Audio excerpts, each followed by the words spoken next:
folks, welcome back. You are tuning into People Are Complicated, and this is a special mini-series where we talk with learning and development folks on how do we really truly scale opportunities for people to develop themselves. It is so hard today, and I'm excited, therefore, for you to listen in on me talking with Greg Summers. He is a senior manager of learning and development for the supply chain at Cisco, and he talks about how he set up the very first frontline supervisor training, new supervisor training program that was so successful that even existing leaders started to say, hey, I'm hearing about this program that these folks are getting. I'm mentoring these folks, and I didn't have this opportunity. Can I get it?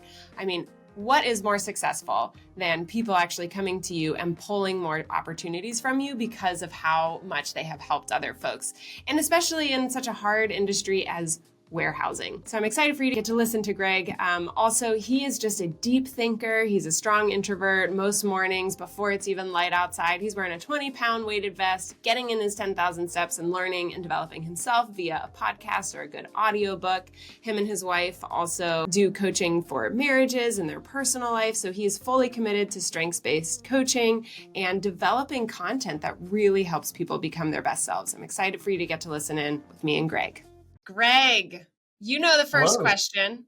When it comes to developing people at scale, what's your biggest challenge? I think the biggest challenge is, especially when you're in a big organization, is to get everybody on board with the need for development. Amen. So, people get promoted because they're good at something. And we don't always realize that that doesn't mean they're going to be good at the next thing. An individual contributor is not necessarily good at getting other people to contribute. And so I think that's been the biggest challenge, is that you have to put resources into that when at the same time you're looking for results. So you want those people to immediately start producing results, but you have to step back and allow them to recognize that I've got a mindset shift that I have to take on and change my perspective, recognize who I am, where my weaknesses are at, what I need to do to adapt to being a leader now. That to me has been the biggest challenge, is to just get everyone on board with that and recognize that and just kind of slow down for a minute and allow them to do that so they'll last and they'll feel confident.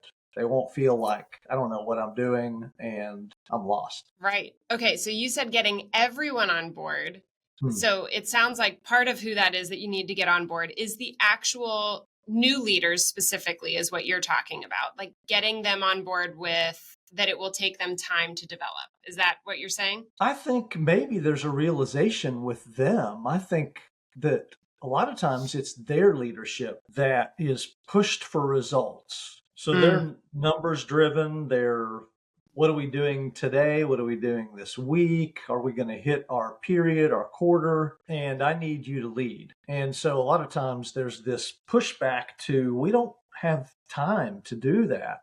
We've got fires to put out. We've got stuff happening, and we need to take care of that. We'll worry about development later, and later a lot of times never comes for those individuals. It is both the time of learning as well as the time it takes to see results from that learning that makes it hard to get new managers dedicating their time to growing. Well, we have to make them dedicate that time. We have to put it on their calendar, not volunteer for it, because they'll feel like I can't pull away for a few hours or for a half day or whatever.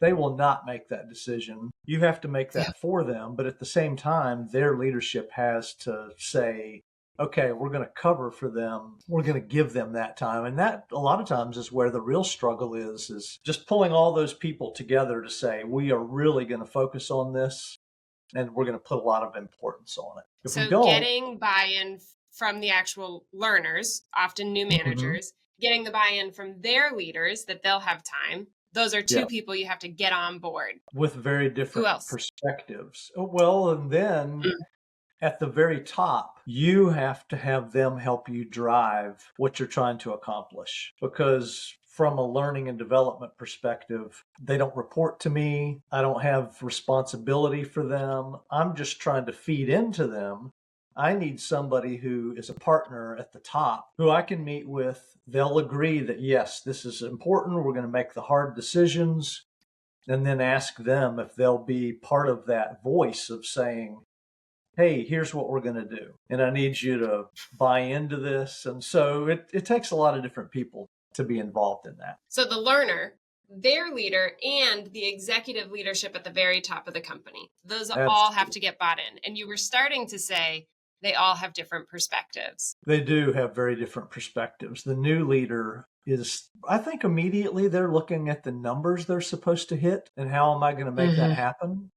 So right away, you are told, here are the metrics. So that's where you immediately start going, okay, how am I going to make that happen? The leader above them is kind of has that same mindset of, I lost a leader or somebody got promoted. I need somebody to just be able to step in where I won't have to do a bunch of extra work to try to make what should be happening happen. Right. So again, it's very results oriented. And then I think when you're up at the executive level, it's hard sometimes to just identify with what's happening on the front line. Because every time you're a little, you're moving further and further up, you're further and further away from everything that really is happening day to day. I mean, I feel those pressures of the people in the business units, the metrics, they've got to hit it, right? They're feeling that time pressure. It's hard to get that buy-in from time.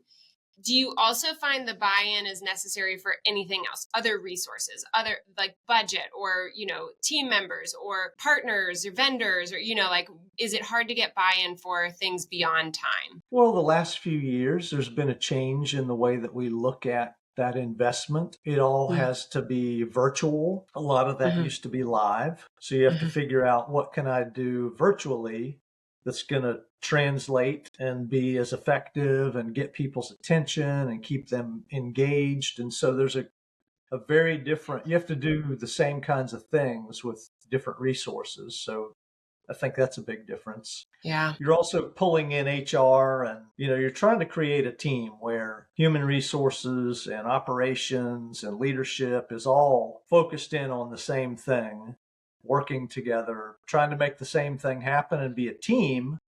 How can we provide support for this person and this program? And so there's a lot of coordination. Yes, coordination is a great way to say it. There's so many different priorities from, the business priorities, the output, the metrics that the managers and their leaders are held to. Plus, there's no shortage of opportunities that different departments have to in HR or in learning or in, which leaders do we invest in, the highest risers or, like the next executives, is it succession planning or is it, like the rising new frontline managers because they're the linchpin of culture, right? There's so many priorities, coordination.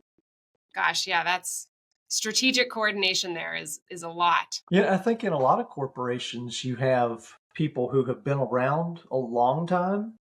And you have a lot of new people, and you don't have a lot of people in the middle. Right. Because a lot of things have changed the last few years where people haven't stuck around as much. And so you got that gap in the middle. Oh, that's interesting. Yeah. So that institutional knowledge, as well as, fresh new ways of thinking, as well as like medium-term ways of thinking, right? Yeah, that's interesting. I haven't thought about that. All right, Greg, let's talk about the real fun part. What's your biggest win when it comes to developing people at scale?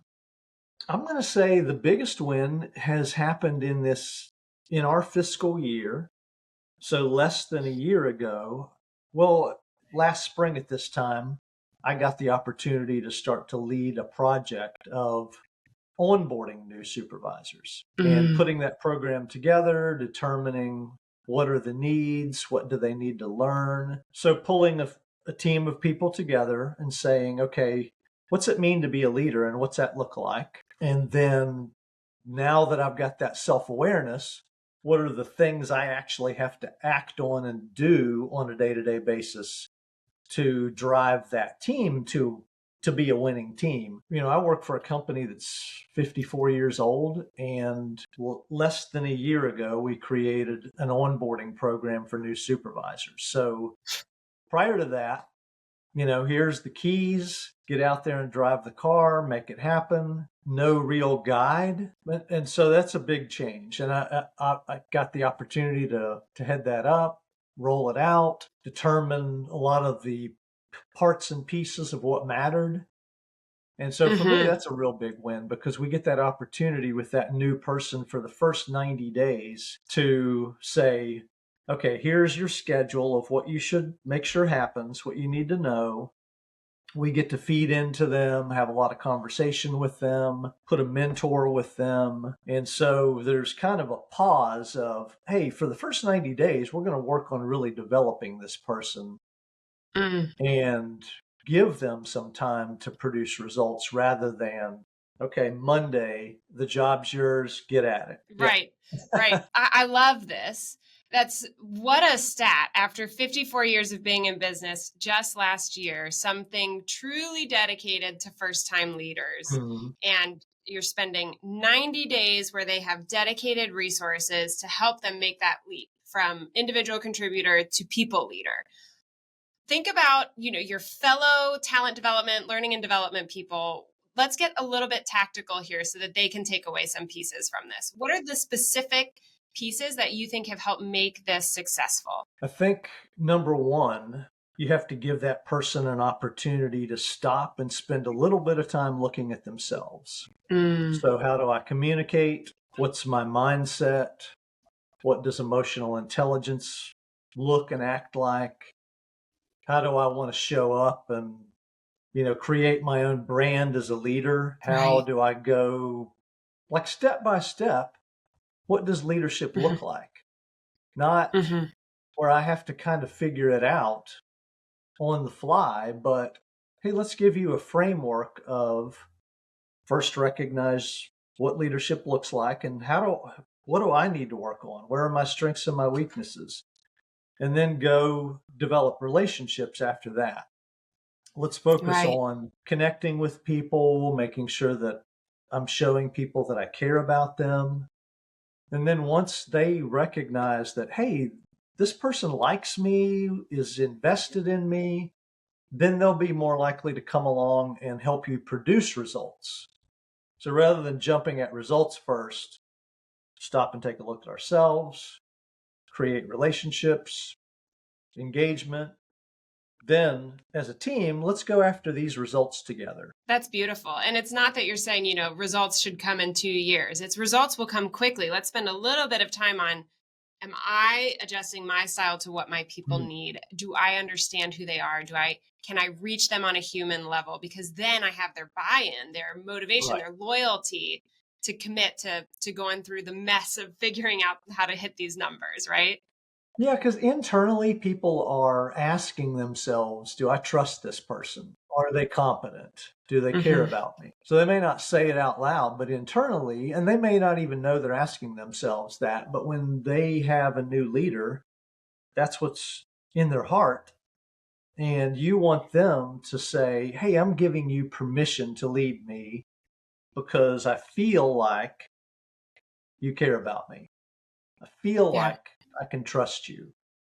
And I can Hmm. see that there's some competence there. I'm going to give you some time to show that you're competent, but they have to see the character played out. Initially, though, we just got to create a relationship with them, talk to them like they're another human. And Yeah. that's a whole lot faster, actually, than pushing people to results. Yes.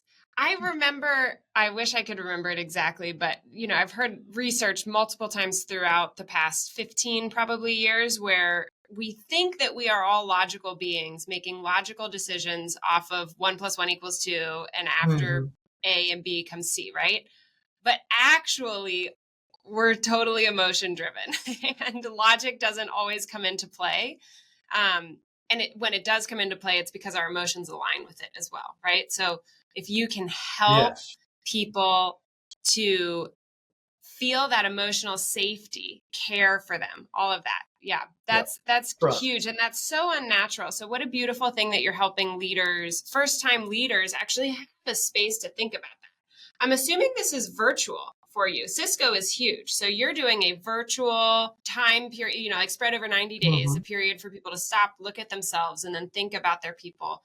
How are you facilitating that virtually? We do it through Microsoft Teams. Same time, same place, a group of people together virtually.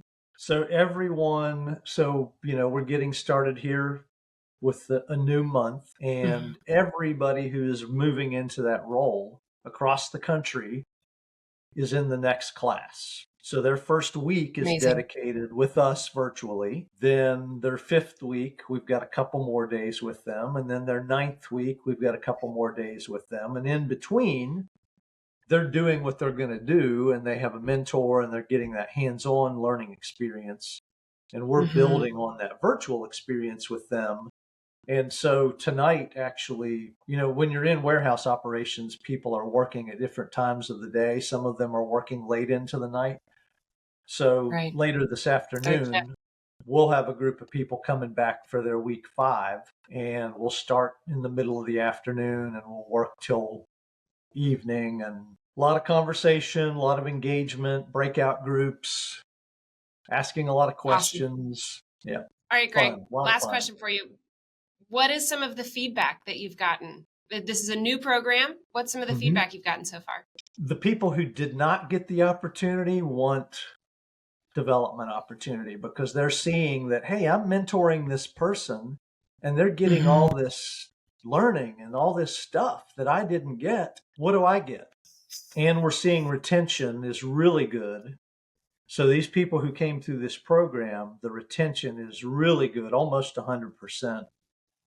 Wow. So very good. Wow. And in your industry, in warehousing, that is a big deal. Because it is a tough, they do very hard work. So that's led actually to, a result of that is now we've developed a program to 6 times a year feed into those people who are already enrolled but didn't get the development opportunity at the beginning. So now every other month we have a virtual class with that group of people and teach things that they would want to learn and give them some action steps to take.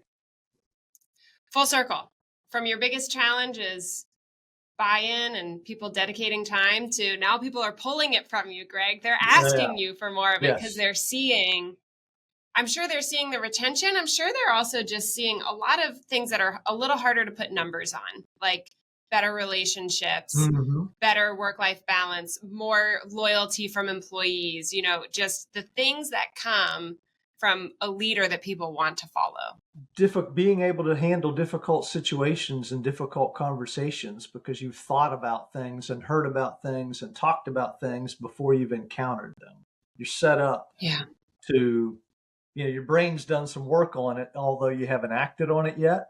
So when it comes to those situations, you're able to handle it because, okay, I've kind of talked through this. I've thought about these obstacles. Well, what a gift you are giving to people. Of course, the leaders, but even more so the people that they lead. And then that overflows beyond Cisco. That overflows into families, communities, how you interact with the cashier at Walgreens, So well done, Greg. And thank you so much for sharing some of your experience, your challenges, as well as big wins. And I hope that other talent developers hear this and are equipped with a little bit more tactics, but also just inspiration to keep fighting the good fight.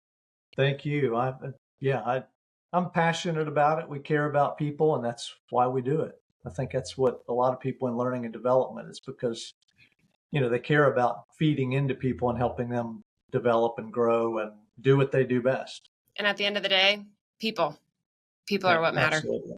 Yeah. Well, thank you so much, Greg. And I look forward to sharing this with others. Thank you.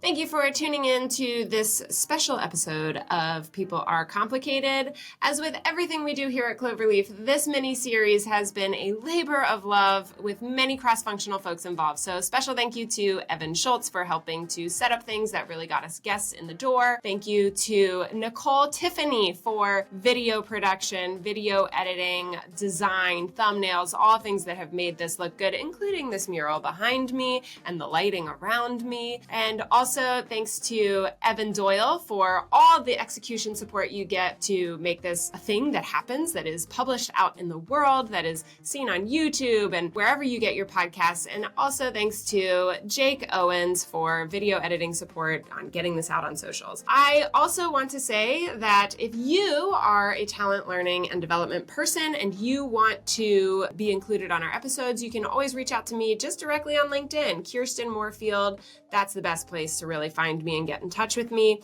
Just DM me there, send a connection request. If you are also interested in what the heck is Cloverleaf and what do we do, let me tell you. This episode is brought to you by the company that I run in my day job, Cloverleaf.me. I am the Chief Strategy Officer and co-founder of Cloverleaf, where we have invented what we call automated coaching. We take the common behavioral assessments and strengths assessments like Clifton Strengths, DISC, Enneagram, 16 types, what you've already invested so much into, and we turn it into just-in-time coaching nuggets that are pushed to people in the tools they work in every day. So Slack, email, Microsoft Teams, calendar, and we coach people on how do you do your best work today? What are some blind spots you might have? What are just nuggets that you need to know to be successful? But of course, nobody works on an island. We work through each other, with each other. So the most important aspect is this communal collective development that we have created where you are getting coaching on the people around you.